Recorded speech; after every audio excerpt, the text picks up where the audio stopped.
never been multi-municipal. Councillor Russell. I get to do what? We're going to do 7.4 on this? Okay, go. There's a motion. I'd like to sort of change it so that it says RFP, and I'd like to do it before the 17th to send it out now, and then you add on the end after Patty's and other sort of things that may be required. Because what we're looking for, obviously, I think Patty's just explained to us that a larger firm would be able to bring in the expertise. That's good. I just want to make sure that each of those are taken care of. But that, I think if we said it that way, you say RFP and other sort of would answer what Laurie's saying. And I think the larger picture is this, guys. So I think what we have to do our due diligence for two reasons, right? The fact is we need to probably long term think about the fact there is the potential for liability here in terms of legal matters, because we already know that lawsuits are being they're being formulated and actually in court today.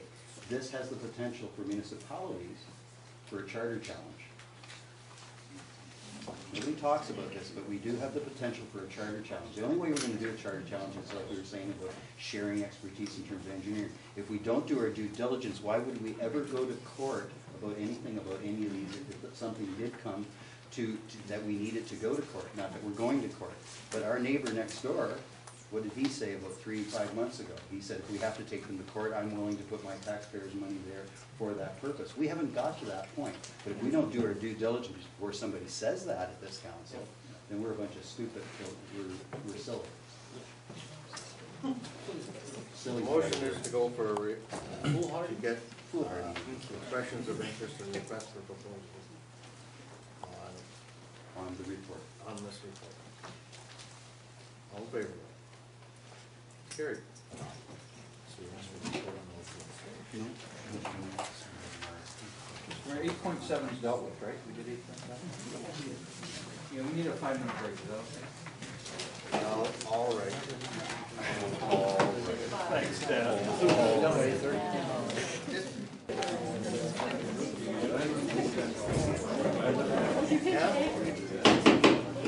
We'll call the meeting back to order. And we are at 8.8, connecting link proposed projects. And report's motion or recommendation of the report reading council direction to output this report.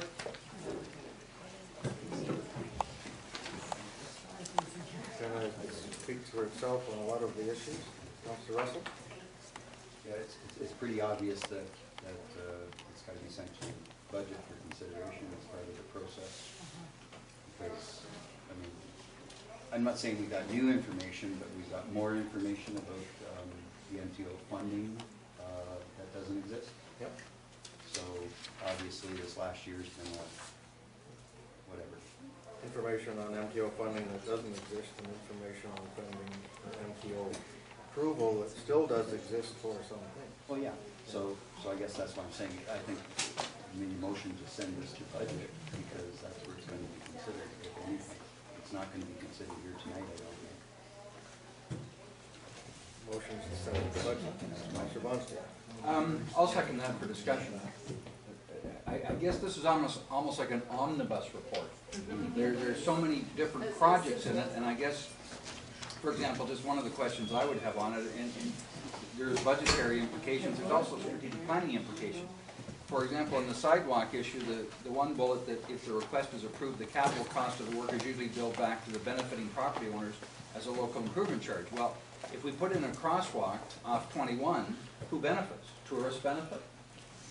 Local people benefit, not just the people in the immediate area. So I kind of have a question about that. But one of the things I wanted to ask, John, through you, Mr. Mayor, is this is not new. This bit about the safety and the traffic flows and everything else was raised in 2011. I just want to ask you, John, as a CEO, whatever discussions you've had with MTO around this, what has your sense been from staff in terms of approvals? Whenever you've had discussions, do they seem to be easy with approvals, or? My perception has been there's been a lot of turnover at MTO out of the London office. Right. A lot of it's re-educating the next person that steps into the position. I I think the ministry's been under pressure as well for looking for ways of reducing their costs, looking for areas, and that's why the change in Connecting Link funding came as a completely out of the blue to us, because they've been talking all along about various proposals that we've had, and that they usually project a 5-year window for capital, and if you get in the 5-year window, then you can start planning more concretely. But that seems to have dissipated. But in 2011, because this became a huge issue, when you talked with the MTO staff in 2011, did you get the sense that this wouldn't be an issue if we put in crosswalks, or if we took out the suicide lanes, or what was your sense from staff then in 2011? Are we talking about the meeting we had with the Not minister? not the minister, no, the staff, MTO staff. I haven't been privy to some of the conversations that Peggy had with them, but I think their approach was to work with us. I think the focus was on the that Mary Woods section and what we could do. If you recall, Peggy had proposed kind of an island stopping point to get people halfway through safely. And, See, that's my concern, because if we started those discussions in 2011, and I know you were the new Peggy after she left, I think we should still be able for funding. And so that's my question in 2011. If we initiated these discussions, there should be a grandfathering policy, so that's why I'm asking what your sense was from them. well, I don't disagree with you, because I think the minister was quite clear that she wanted her staff to work with us on resolving this issue. But what did they do? What did their staff do I with think us? they were waiting for us to say, what is it we want to do? What are we proposing to do?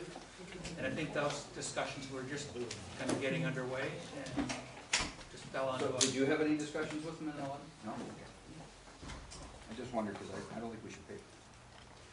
Well, there were a number of issues that were in play, not just that. If you recall, we were trying to get some resolution to the railing on the bridge and where that stood, and it was at various stages of development of refining what the railing was going to look like.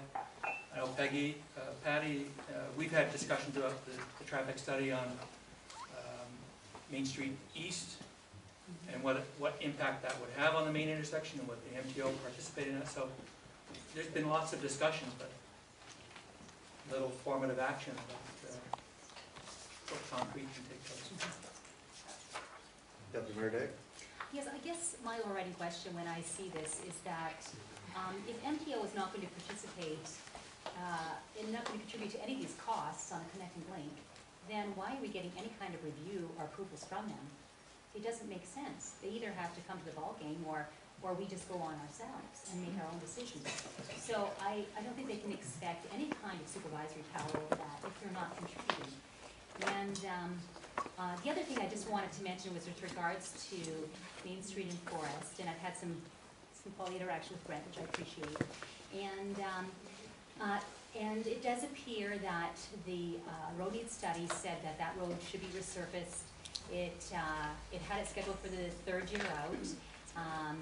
And yes, I understand that we didn't do all the roads that we projected to do in the 1st and 2nd years.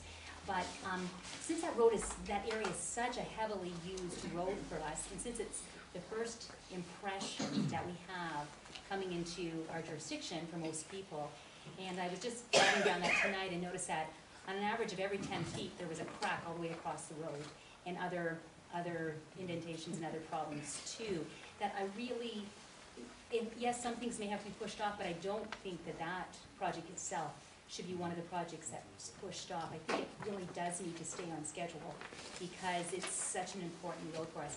The vibration study, yes, it's interesting, but I don't even, to me, the vibration study isn't even that necessary if in fact we would come to the same conclusion of having to resurface, because there's both an aesthetic issue as well as a vibration issue, ultimately. So I don't know if you have some thoughts about that, Brent, but. I do. The cracks and small defects in the road can be fixed much more economically than a full resurfacing. My bigger concern is what's underneath that road. There's water main and sewer that we're doing replacements in Forest that at some point in time will need to be replaced. It's our understanding that underneath that road is a former concrete road that does contribute to some of the problem. Simply resurfacing is just, you'd spend $200,000 just to delay future work. resurfacing is probably